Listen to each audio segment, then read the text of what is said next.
Edit these placeholders to get started. દિવ્ય અંશ ભગવાનને સમગ્ર સૃષ્ટિની રચના કરી.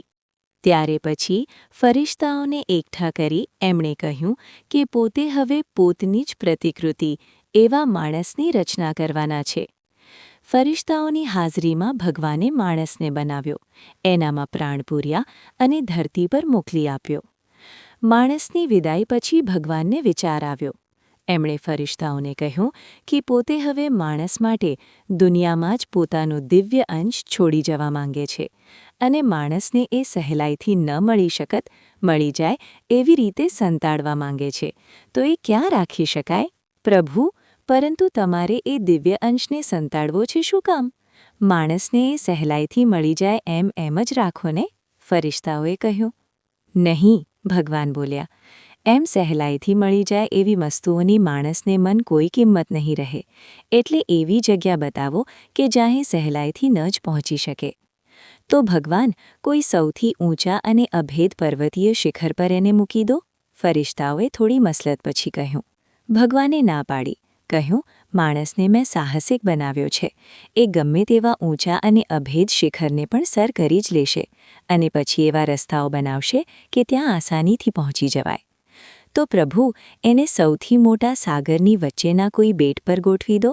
નહીં, માણસને મેં બુદ્ધિશાળી પણ બનાવ્યા છે. આજે નહીં તો કાલે એ હોડી કે મોટા વહાણ બનાવતા શીખી જ જશે અને સહેલાઈથી એ દિવ્ય અંશને પ્રાપ્ત કરી લેશે. ભગવાને ના પાડી. એક કામ કરો, ધરતીમાં ધરવી દો. ફરિશ્તાઓએ વધુ એક ઉપાય બતાવ્યો.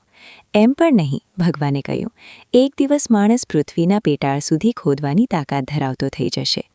ફરિશ્તાઓ હવે મૂંઝાયા. હાથ જોડીને એમણે કહ્યું, પ્રભુ, હવે અમને તો કોઈ જ ઉપાય સૂચતો નથી. તમે જ સર્વજ્ઞાતા અને જ્ઞાની છો. તમે જે કહો કે એ દિવ્ય અંશ દુનિયામાં જ ક્યાં સંતાડી શકાય જેથી માણસે સહેલાઈથી મેળવી ન શકે? ભગવાન સહેજ હસ્યા, પછી ગંભીર બની બોલ્યા. હું એ દિવ્ય અંશને દુનિયામાં જ એવી રીતે સંતાડીશ કે માણસ ભાગ્યે જ ત્યાં સુધી પહોંચી શકશે, એટલે એને એ સહેલાઈથી મળી જ નહીં શકે. ક્યાં પ્રભુ? એવી કઈ જગ્યા છે જ્યાં માણસ ભાગ્યે જ પહોંચી શકશે? તમે એવી કઈ જગ્યાએ એને સંતાડશો? ફરિશ્તાઓ પર એક નજર કરી ભગવાન બોલ્યા. માનવીના હૃદયમાં. એકને બીજાના હૃદયમાંથી જે મળી શકશે, પરંતુ એ મેળવવામાં એક માણસે બીજાના હૃદય સુધી પહોંચવું પડશે અને મને ખાતરી છે કે માણસને એ રસ્તો અત્યંત અઘરો લાગશે. માનવી આજે પણ ભગવાનને મંદિરમાં જ ગોતે છે, બીજાની અંદર નહીં. તમને ગમી હોય તો લાઇક કરો, સબસ્ક્રાઇબ કરો અને આવી જ નવી વાર્તા સાંભળવા માટે મારી ચેનલ જોતા રહો. આભાર.